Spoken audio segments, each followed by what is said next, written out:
Hi, Chemistry. This is a short video to give you just a couple more examples of organic formulas and structures.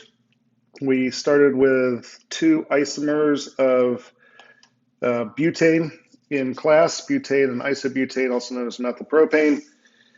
And so I'm going to work two more examples, kind of going both ways. So we start with a skeletal diagram of substance over here that has some chlorine attached to it. So we have a substituent chlorine group along a chain of carbon atoms. And a lot of these organic molecules are based on some sort of a structure of a chain of carbon atoms or a ring of carbon atoms. And so this is the complete skeletal diagram here. But let's go ahead and use a different color just because I know this helps me visualize what's here. And let's label the structure that's represented by the zigzag line of the skeletal diagram. So each unlabeled end is a carbon, and each bend is a carbon. So this end right here is labeled. It's labeled with Cl for chlorine. So that's not a carbon. That's just a bond line showing the bond between the second carbon here and the chlorine atom. So if we were to draw this as a Lewis structure or a structural diagram, structural formula, this will get a little cramped in here, but I'll do my best. So we have 1, 2, 3, 4, 5 carbon atoms. Every carbon has to have 4 bonds. So since this first carbon has 1 bond, it must have 3 hydrogens. This carbon has 3 bonds, so it has 1 hydrogen. This has 2, that has 2, and that has 3. So then in my structural formula, I would put 3 hydrogens, 1 hydrogen and a chlorine, 2 hydrogens, 2 hydrogens, and 3 hydrogens. So there is the full Lewis structure of the skeletal diagram. And you can kind of see here how we might create isomers. We could put the chlorine over here instead, swap it with that hydrogen. That would be a different isomer. We could put it over here. That would be a different isomer. We couldn't actually move the chlorine over to here because all we'd actually be doing is rotating the molecule in space. So if we kind of call this carbon 1 and carbon 2, the chlorine's attached to the second carbon. If we move the chlorine over to this spot, then we still would be on the second carbon from the end. So literally we've just taken the molecule and just rotated it in space instead of actually attaching the chlorine to a different spot. We'll do a lab later on that helps you visualize that a little bit more than maybe what putting on the diagram shows you.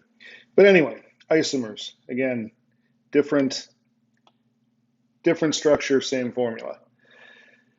To condense this into the condensed structural formula, we're going to take each block of that diagram and put it together as a formula and put any substituent groups in parentheses. You don't always have to put them in parentheses, but I find at least at our level right now, it's good to put them in parentheses like we did this methyl group here to show it attached to the side of the main chain of carbon atoms as a substituent.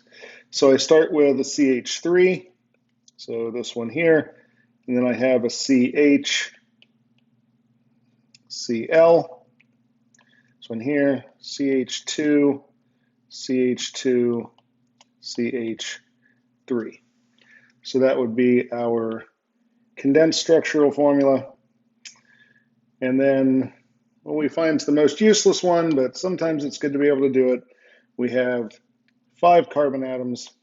We have 1, 2, 3, 4, 5, 6, 7, 8, 9, 10, 11 hydrogen atoms, and we have a chlorine. So it's always carbon, then hydrogen, then everything else when we write out the molecular formula.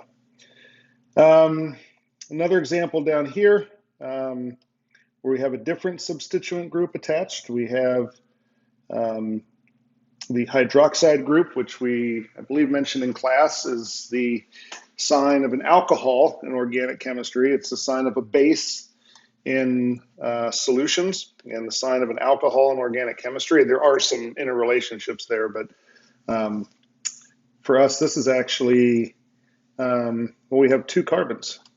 And what is the prefix for 2? Well, gee, that is F. And so we have F, and all these carbons are going to be attached by single bonds, so that's called an alkane. So ethane, and it's an alcohol, ethanol.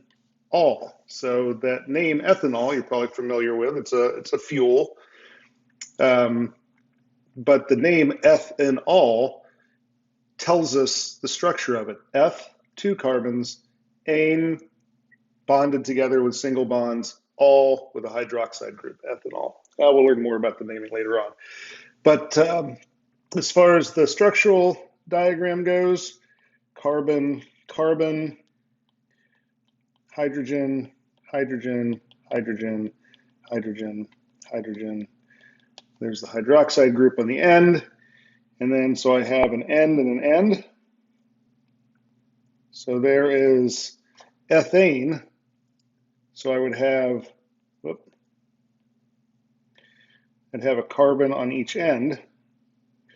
And so then I need another little stub bond here, a bend, and then label that end OH. So the blue is the complete skeletal diagram. Again, I'll draw in carbons and the implied hydrogens, so you can see how that would look on the skeletal diagram there. But we'll go ahead and leave this as a nice clean example on our final diagram there. So butane, methylpropane, let's see, this is going to be 2-chlorohexane, 2 for the position of the chlorine, carbon 2, chloro for the fact that it's chlorine, hex for 5 carbons, and, or no, pent, sorry, pent for 5 carbons. 2-chloropentane, 2-chloropentane, so chlorine at position 2 on a 5-carbon chain of single bonds, 2-chloropentane. Good stuff. This is good stuff too. 3-dimensional models. They're fun, but again, I'm not an artist, so we'll have to go into the computers to be able to draw these things. Thank you.